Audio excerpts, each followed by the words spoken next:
Shalom. This video is about Reconstructionism in Judaism and Mordachai Kaplan, its founder.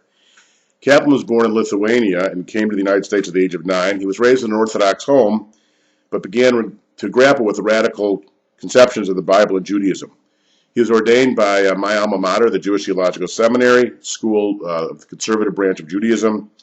And in 1909, Salman Schechter, who was the president of JTS, invited him to become dean of the Teachers Institute. And so he taught there for over 50 years, influencing many top leaders and Jewish educators for generations. In 1922, he founded the Society for the Advancement of Judaism, the flagship synagogue of what's now the Reconstructionist movement in Manhattan. And in 1935, created the first bat mitzvah for his daughter Judith. Of course, bat mitzvah now is sui generis. But he was the first one in 1935.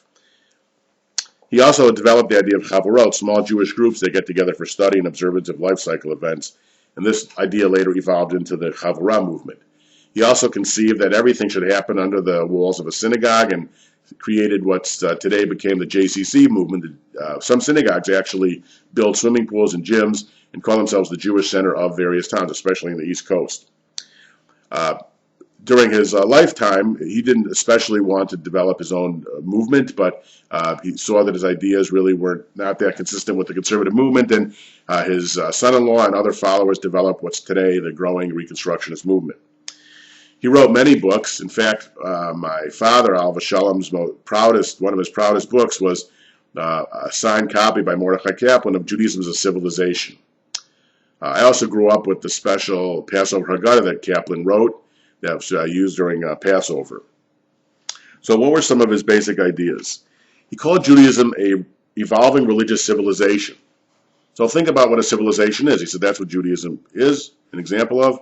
It encompasses religion, language, history, social organization, standard of conduct, and spiritual and ethical ideas. He was also a devout Zionist, insisted that the creative survival of the Jewish people in the diaspora was possible and desirable. He held that Jewish civilization expresses its genius best in clarifying purposes and values of human existence, wrestling with God, although he conceived of God in non-personal terms, and in the rituals of home, synagogue, and community. Because Judaism is a civilization, he said, the secular elements of the culture are essential to Jewish spirituality, curbing the tendency of religion towards rigidity and uniformity. He also maintained that Judaism should be considered from a practical, historical point of view rather than a metaphysical, revelational one. The focus of the content of Jewish life is the Jewish people, its needs rather than revealed texts. He also, his most controversial ideas, he rendered untenable the concept of a personal God who intervenes in human history and knows the mind of each individual. He believed instead in the doctrine of godliness, that inside of each human being is a spirit that serves as one's moral guide.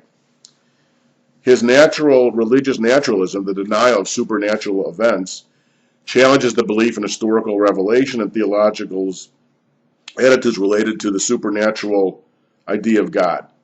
So here's basically Kaplan's major idea of God. He said God is that power in the universe on which man must rely for the achievement of his destiny. In addition, whatever display one has of moral responsibility, they are manifesting the presence of God, known as predicate theology. So since for Kaplan, God is not a personal commander, mitzvot are then folkways of the Jewish people. And he also said the idea of chosenness then doesn't make any sense. Without a personal God, obviously Jews could not have been chosen by anyone. And he felt it was arrogant for Jews to assert that God singled them out from among the nations. So consequently, when a Reconstructionist Jew has an aliyah to the Torah, instead of saying the traditional blessing, Asher bacharbanu mikol amim, which chose us from among the nations, they say Asher karavnu lavodato. As a side note, my synagogue currently is maybe the only one or one of the few in the world that's a joint Reconstructionist and conservative affiliated. The history is that it was one of the original 4 Reconstructionist synagogues, and then it affiliated also with the conservative movement, then it merged with the conservative synagogue. And so we still have people almost every Shabbat who say the Reconstructionist bracha.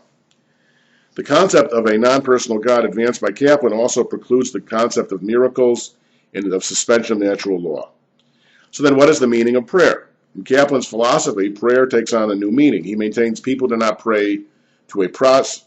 That people do not pray to a process. They can call their attention to the process. For Kaplan, it's not important if your prayer is heard. What's the significant is a person voicing his yearnings for the achievements of all the goals that in their totality spell God. Thus, for Kaplan, one should not expect one's prayers alone to alter natural events in the world. Prayer is an incentive program for actions and a chance to express one's own wishes. So, of course, Kaplan's hugely influenced American Jewish life. Most Jews see Judaism, even though they don't call it that, in the way Kaplan did, in terms of a civilization with folkways and customs. Outside of Orthodoxy, most Jews do not see themselves bound by traditional commandments. Of course, what was most controversial was his saying that he didn't believe in a personal God and he didn't believe in the doctrine of chosenness. And today, there are many rabbinical students at the Reconstructionist Rabbinical College who do believe in a personal God. And so some of his ideas have been maintained and heavily influential. There's a lot of vocabulary of his that has worked its way into mainstream Jewish thought among Jews who don't even think. Otherwise, if you ask them about Kaplan, they would say, oh, we don't believe in that. But they use the language of civilization and traditions in a lot of the ways he did. And so you have this brilliant mind who really reconstructed Judaism. There are some aspects of his philosophy that are very, very current and popular and heavily influential. There are others that certainly were so controversial, and most Jews reject them because most Jews do believe in a personal God. Anyway, a little bit about Mordachai Kaplan and Reconstructionism.